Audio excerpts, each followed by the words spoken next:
کہ پیریڈ کی حالت میں کیا عورت تسبیح چھو سکتی ہے؟ اسی طرح پیریڈ والی عورت کے لیے مصلی پر یعنی جائے نماز پر بیٹھ کر تسبیح پڑھنا کیسا ہے؟ پیریڈ والی عورت اگر مصلی پر بیٹھ کر کوئی وظیفہ پڑھنا چاہے تو وظیفہ کر سکتی ہے یا نہیں؟ اسی طرح پیریڈ والی عورت اگر مصلی پر بیٹھ کر تسبیح پڑھنا چاہے یا وظیفہ کرنا چاہے تو کیا اس کے لیے پہلے اس کو وضو بنانا ضروری ہوگا؟ اس کے علاوہ پیریڈ والی عورت کے لیے قرآن مجید کی وہ کون کون سی آیتیں ہیں جو پیریڈ کی حالت میں عورت کے لیے پڑھنا جائز ہوگا، یعنی پڑھنے میں اس پر کوئی گناہ نہیں ہوگا اور پڑھنے کا ثواب بھی ملے گا؟ لہذا یہ چند ملتے جلتے سوالات ہیں جن کے جوابات ہم آپ کی خدمت میں پیش کر رہے ہیں۔ ویڈیو کو دھیان سے دیکھیے گا، اس کو آگے ضرور شیئر فرمائیے گا تاکہ ہماری دوسری بہنیں بھی اس ویڈیو کے ذریعے فائدہ حاصل کر سکیں، اور اگر آپ کوئی سوال پوچھنا چاہتے ہیں تو کمنٹ باکس میں ضرور بتائیے گا۔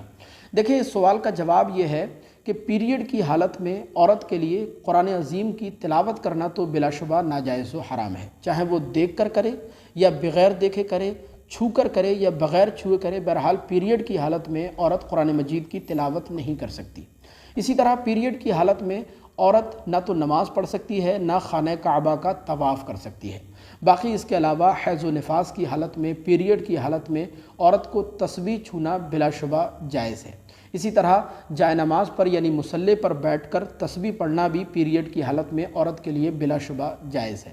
بس اتنا خیال رکھیں کہ پیریڈ والی عورت جب مصلی پر جائے نماز پر بیٹھے تو بیٹھنے سے پہلے اچھی طرح تسلی تشفی کر لیں، کیونکہ ماہواری کے دوران عورت کو جو خون آتا ہے وہ خون، وہ حیض کی گندگی مصلی پر نہیں لگنا چاہیے، ورنہ وہ خون مصلی کے جتنے حصے پر لگے گا مصلی کا اتنا حصہ ناپاک ہو جائے گا۔ لہذا اچھی طرح تسلی تشفی کر لیں۔ اس کے بعد پیریڈ والی عورت مصلی پر بیٹھ کر بلا شبہ تسبیح بھی پڑھ سکتی ہے، کوئی وظیفہ کرنا چاہے تو وظیفہ بھی کر سکتی ہے۔ اس کے لیے بہتر یہ ہے کہ اگر پیریڈ والی عورت کوئی وظیفہ یا تسبیح پڑھنا چاہے تو پہلے وہ وضو کر لے، تو یہ اس کے لیے زیادہ بہتر ہوگا۔ باقی اس کے علاوہ قرآن عظیم کی وہ آیتیں جن میں دعا کا معنی پایا جاتا ہے، یعنی جن آیتوں کو، جن وظیفوں کو بطور دعا پڑھا جاتا ہے، ان کو بھی پیریڈ کی حالت میں پیریڈ والی عورت بلا شبہ پڑھ سکتی ہے، پڑھنا اس کے لیے جائز ہوگا۔ جیسے لا الہ الا انت سبحانک انی کنت من الظالمین، پیریڈ کی حالت میں اس کو بھی پڑھا جا سکتا ہے۔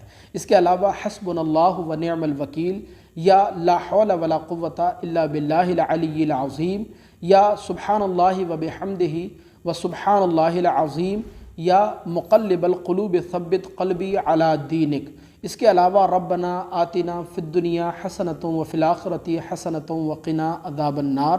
اس کے علاوہ درود شریف، درود اکبر، درود تنجینہ، درود تاج، اس کے علاوہ کلمہ طیبہ، یا اس کے علاوہ جو دیگر اوراد و وظائف ہیں ان کو بھی پیریڈ کی حالت میں بلا شبہ پڑھا جا سکتا ہے۔ اس کے علاوہ پیریڈ والی عورت پیریڈ کی حالت میں اذان کا جواب بھی بلا شبہ دے سکتی ہے، اور اس کے علاوہ اگر پیریڈ کی حالت میں کوئی عورت اسلامی کتابیں پڑھنا چاہے تو اسلامی کتابیں بھی پڑھ سکتی ہے۔ اسلامی کتابیں پڑھنا بھی اس کے لیے بلا شبہ جائز ہوگا۔ بس اسلامی کتابیں پڑھتے ہوئے پیریڈ کی حالت میں عورت یہ خیال رکھے کہ کتابوں میں جہاں قرآن عظیم کی آیتیں لکھی ہوئی ہوں، قرآن عظیم کی آیتوں پر اس کا ہاتھ نہ لگے، قرآن عظیم کی آیتوں کو اپنی زبان سے ادا نہ کرے، ان کو نہ پڑھے، یعنی قرآن عظیم کی آیت کی پیریڈ کی حالت میں تلاوت نہ کرے۔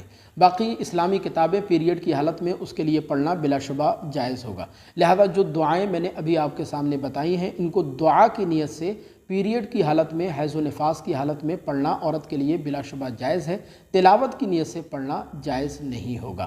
مجھے امید ہے یہ مسئلہ آپ اچھی طرح سمجھ گئے ہوں گے۔ اس کلپ کو آگے ضرور شیئر فرمائیے گا۔ کوئی سوال اگر پوچھنا چاہتے ہیں تو کمنٹ باکس میں اپنی رائے کا اظہار ضرور فرمائیے گا۔ السلام علیکم ورحمۃ اللہ۔